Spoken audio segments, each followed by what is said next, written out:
And we are live. Well, hello everyone, Facebook community. Alejandro Tornato here, coming directly from Beaufort, Georgia. And I want to welcome you to another session or edition of Alejandro and Bob Unplugged. And let me just bring Mr. Bob here. And there he is. I'm walking and I'm talking, and let me tell you, to walk and talk at the same time is a little bit, because you told me today that the topic was all about walking and talking. Like it's like trying to chew gum and what was the expression? Trying to walk and chew gum at the same time. That's exactly right. So let me just take a break here, because this is, oh man, that's much better. Oh. So that means that next time that we meet, if the topic, for instance, was chewing gum on the treadmill, then you would go to a gym, get a pack of chewing gum, and then just do some walking on a treadmill. I mean, but there'd be another handicap, because of course I'd have to have the mask on the treadmill, and the gum will get all caught in the mask. Well, that's good, because it'll be better than just spitting saliva to everybody else. I mean, so just keep the mask on, my friend. Oh, we're getting a little personal today. I was all set to just walk and talk, because I was going to start. I'm walking, yes sirree. I'm talking about you and me. I'm walking. No, so hoping. So let me. I mean, by the way, I mean, you are absolutely right that the topic for today is all about walking the walk. Well, talking the talk and walking the walk. Now, I think that when we share this topic, this is like a mathematical equation. You know, on the left-hand side of the equation, then you have talking the talk. And then you have the other side of the equation, and that is walking the walk. Now, for all of you who are watching or will get this recording later, who are not, pay attention to what I'm saying, who are not mathematically inclined, then I'm not going to explain to you what an equation is. But suffice it to say, in an equation, there is a left-hand side and there is a right-hand side. And then so you have talking the talk and you have walking the walk. Now, Mr. Bob, what is the bridge between talking the talk and walking the talk? I mean, can you help us understand the linkage between these two, please? Well, I'm because I've got to do some research here, because we're unplugged. But talk the talk, walk the walk it's an English phrase, actually. Now, when it says English, I don't know if that implies British or just the language English, because sometimes these words do not translate. You talk about that equation with that equal sign. Sometimes these words do not translate directly to the same meanings, and you could end up getting yourself in trouble. So I think we'll stick to English today. But it's where a person should support what they say, not just with words, but with action. And I came across a synonym. How do you say that? Synonym. A synonym, yes. Well, I like synonym on toast and things like that. But but it's a question of putting one's money where one's mouth is. It's a question of being not all bark and not being all bark and there being no bite. It's a question of literally, I'm just going to come out with two words here. Prove it. Prove it. Oh, You're telling me okay. you can do all these things. Oh my gosh, I can walk a mile barefoot over hot coals at night backwards. Okay, well that's good talk. Now show me. Prove it. And I think that is, I think that I mean you I mean you hit the bull's eye, because when you mention the word action, I think that is the word, that the connecting word that would take us from talking the talk to actually walking the walk.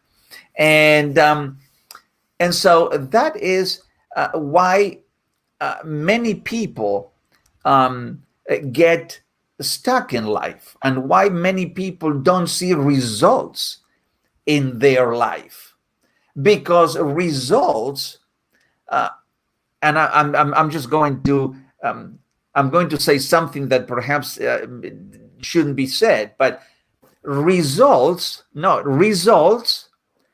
are the result of actually walking the walk, and not just talking about it. You see, I heard it so many times, and I'm sure that you heard it as well, that anything in the world, anything, and I'm sitting behind this computer, and I can see there's a microphone, there are pens, there's a computer, I mean, there's all kinds of things. There's a lamp. I mean, all kinds of things. Now, all these things started as a thought in the mind of an individual. Now, if that individual rather stayed on that thought or on that talk without actually doing the walk, nothing would have been created. You have to go from the thought and the talking to the realization, action, doing, and walking. So you've implied that everything is invented twice. Of course. But because of this equation here, I've got to take your results one step further. The results are the results of the results. Now, because you are an engineer, I am, yes, a chemical engineer. Yes. and so you indicated in the beginning about. I'm just going to use this as the equal sign, because this would see you can't do too many things anymore, because You see, you can get in trouble for these things. you see, Bob, I mean, this is not an equal sign. This is a pair of scissors. Oh, I mean, so nothing to do with an equal sign. you want me to cut my fingers off so that I can equidistance them properly? Not happening today. However, getting back to the equation. Yeah, okay. That would be very. Oh, so you're indicating that you can actually do that from where you are over here where I am. Does that imply that you have a new invention in your mind that transcendentally or telepathically or whatever will allow you to go into a new dimension? Listen, you know me. I love colors. So even my scissors, my pair of scissors are colorful. Everything Well, is colorful. Easter's coming around again, so save those colors. So getting back to the equation, Sure. what happens on this side of the equal sign must be equal to what's on this side of the equal sign, so that there is a balance. That's right. And if there is a lack of balance, then the equal sign has a diagonal line going through it, if I remember my mathematics from the last century. Okay, because it was the last century that I did mathematics. So So if I'm walking the walk, no, if I'm talking the talk, what's on this side of the equal sign has to be equivalent to the walking the walk. That's right. But if I'm talking, so I'm going to climb Mount Everest tomorrow. And your reply is, well, that's nice. Prove it. That's exactly right. And I am glad that you mentioned that and you brought that example to this conversation. Because we did not rehearse this. That's right. And the first question that I have is, I think that we are we have we must have a very strong connection with Mount Everest, because we have been speaking about Mount Everest and climbing Mount Everest and doing things with Mount Everest for several sessions now. Mm-hmm. And I truly believe that if Mount Everest were a human being, his ears would be ringing by now, Burning. burning by now, because we have been talking about Mount Everest. But it's true, because most people would say, I am going to climb Mount Everest. I'm going to conquer the summit of Mount Everest. I'm going to get an expedition going to Mount Everest. I'm going to, and then all that is talking. I'm going to But triple then, my income this year. that's right. But where is the walking? Where is your plane ticket to the Himalayas airport, or whatever it is, in order to begin that journey up Is, is, Mount is, Everest? is that where that mountain is located? I I may truly, not, yes. maybe I'm not prepared for this yet. Maybe I need to go back and do some additional research and get myself ready. You know, I could come out right now in the talking the talk versus walking the walk. I'm going to be better than Zig Ziglar, and I'm going to be better than John Maxwell, and I'm going to be better than um, Bob Proctor, and I'm going to be better than Les Brown. They're going to come to me. Of course, with Zig, it's going to be a little difficult for him to do that, but they're going to come to me for advice. Well, that's good. I mean, it's Is it real? talking. Bob, you know what I heard? Talking is cheap, Oh, but doing, it really has a price. I mean, I think talking doesn't have a price, but doing has a price, and not necessarily a monetary price, but it has a price on determination. It has a price on discipline. It has a price on decision making. It has a price on persistence. It has a price on patience. I mean, it has a high price. don't leave out intentional. Intentional. That's right. Intentionality. So is there a possibility that you could talk yourself into debt from talking so much without walking the walk at some point? Can you actually dig Mm. yourself a deep hole from elaborating so deeply as to all these things that you're going to do, but you never took that first step? Or you took the first step, but you didn't take the second one? That could be, yes, definitely, because if if if you want to start something, um, and you take the first step, and then you take the second and the third, but then you begin to see that the trek in front of you gets a little bit rocky, gets a little bit risky, gets a little bit dangerous, gets, and then you said, well, I mean, am I going to take the fourth step? Am I apt for this? And we all know that you are up to that, and even much more than that.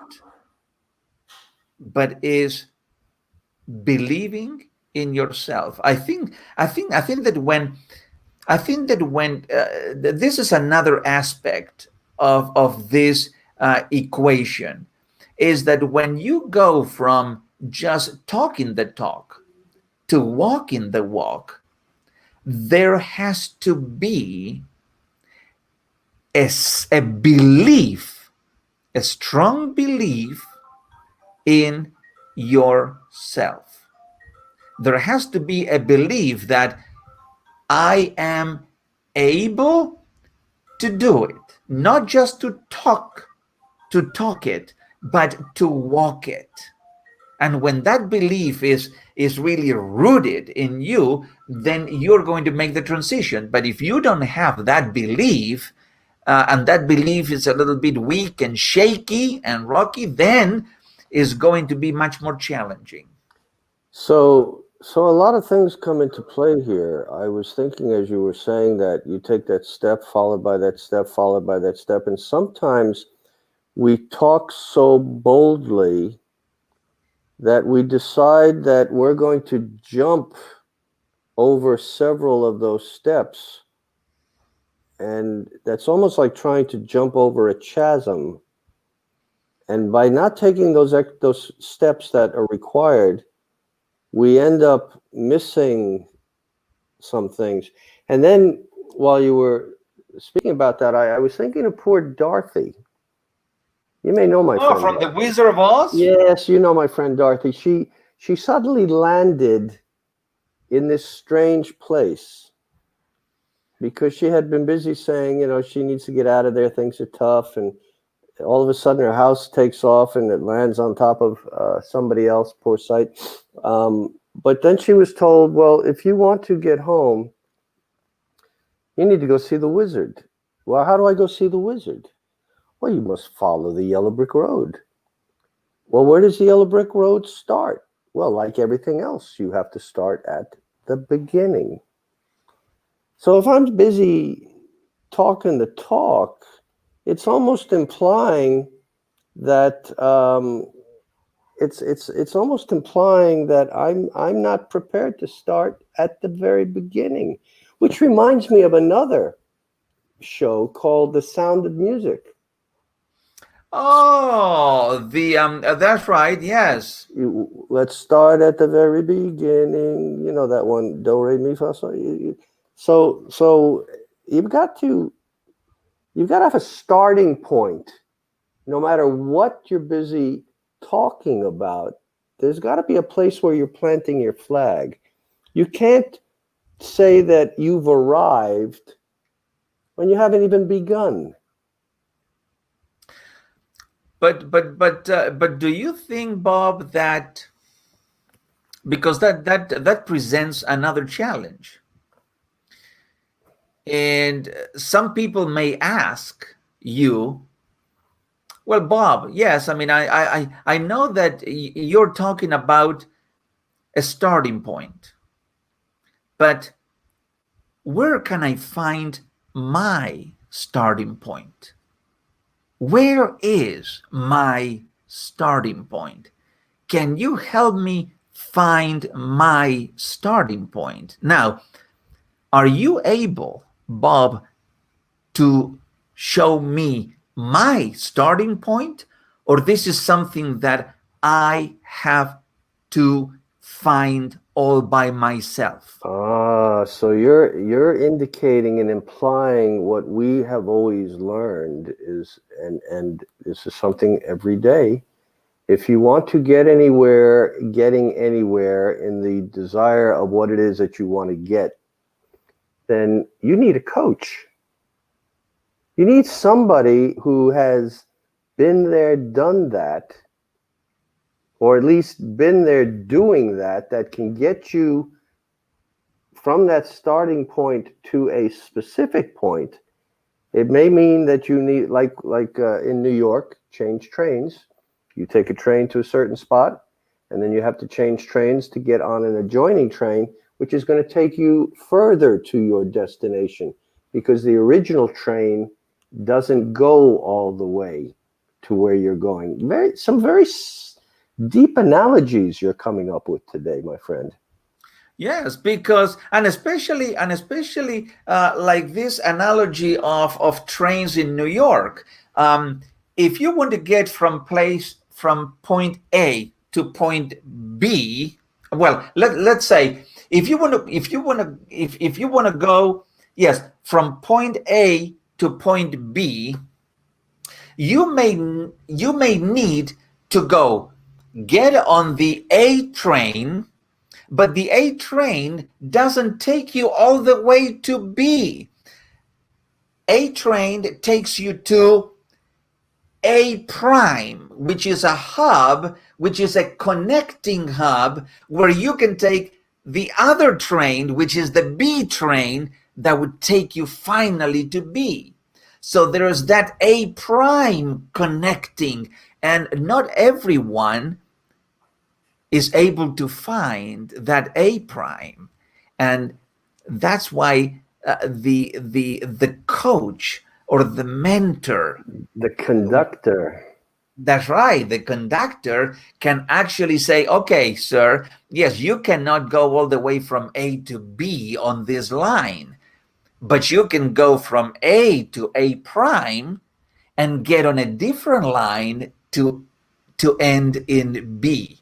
And that's when the conductor comes in a very, very valuable place in a person's life. Because failing not having that conductor, that coach, that orchestrator to help you along your journey, you may decide that, oh, I need to dig my own tunnel so I can get there. That's going to take a while to It's dig gonna in. it's gonna take a while, yes. And if you don't have the right tools, you can start building that tunnel, but ending in a very different place.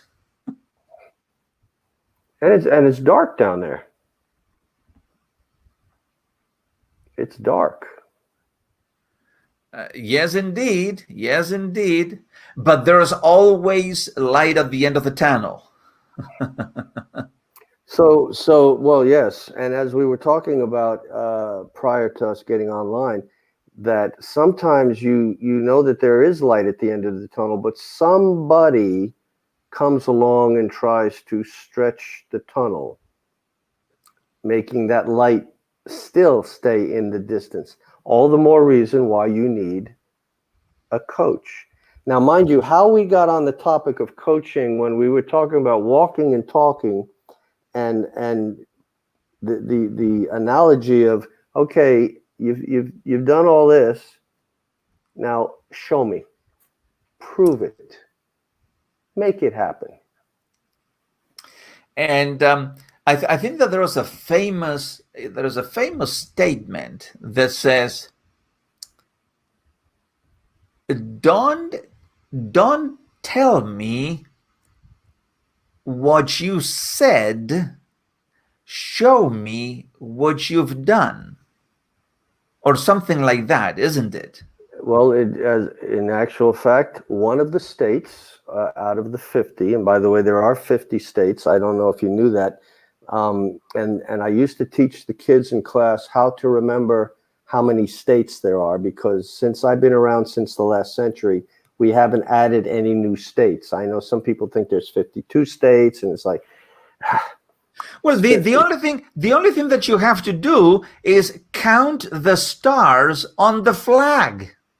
Or remember the classic TV show, da, da, da, da, da, da, Hawaii 5-0. 5-0, because Hawaii was the 50th state. But there is a state in the Union of the United States, one of the 50, whose motto is, I'm from Missouri, the show me state. The show me state. Missouri's motto is the show me state. Is that You and visited? why is that Yeah. so? Because obviously they must have had a lot of people japping their jaws, and it's like, okay, let's get to the point. Show me.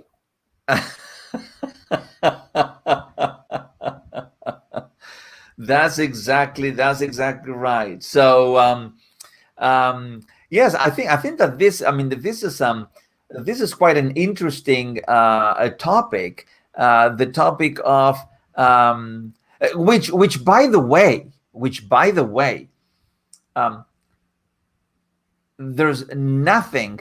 This topic has nothing to do with another topic that we discussed at length, and that was FOMO. Mm-hmm. That's right. Let alone chemo. Oh my goodness. Yes. I mean, FOMO, chemo, and JOMO. Jomo. That's right. But walking the walk and talking the talk and walking the walk. Now, to our listeners, what kind of a person are you? I mean, do you consider yourself just a pure talker, a pure walker, or perhaps a hybrid between the two? I think that Bob and myself, we are speakers, and one of the qualities and characteristics of speakers is we love to speak, okay, and we love to talk. However, And we love to have fun. that's right. But we understand that talking only has some limitations. However, when you complement that talking with the walking, I think that there is the power of limitlessness. You become limitless when not only you talk, but when you walk. Well, I'm having some issues at the moment with the connectivity of our conversation. Some things the talking doesn't get through, so it may be time to walk. But I want to leave this call to action, which hopefully is coming across. We've chatted a lot about walking and talking and walking. I dare say that most of us have a to-do list. I dare say that most of us have put some dreams down on paper. If we have, we should. And it's going to be important to take action. Otherwise, that list will just grow cobwebs and dust. And there will be no results as a result of those results. So that's my call to action. Get up, start walking, and put that talk into gear. It may be the book you've always wanted to write. It may be the lesson that you're looking to better yourself with. It may be going out and getting a new job or what have you. It may be starting your own business. But you can talk yourself blue in the face, or you can go make it happen. And because we're supposedly in a crises mode, and as I teach people, I say, okay, that's one crisis. There are more crises down the road. How you deal with this one and get ready for the next one that's part of walking that talk to get yourself ready so that you don't have to pay as you're paying now for this particular crisis. Well said, my friend. Thank you so very much. And to everyone watching or who will watch this episode, I encourage you to watch it and to keep growing. I mean, to keep learning and to keep uh, becoming the very best version of yourself. So until the very next time, live every moment, be resilient, and also be kind, be passionate, be intentional, and be well. Take care, Bob. Bye bye, All the everyone. best. Bye bye. Bye. Ciao, ciao.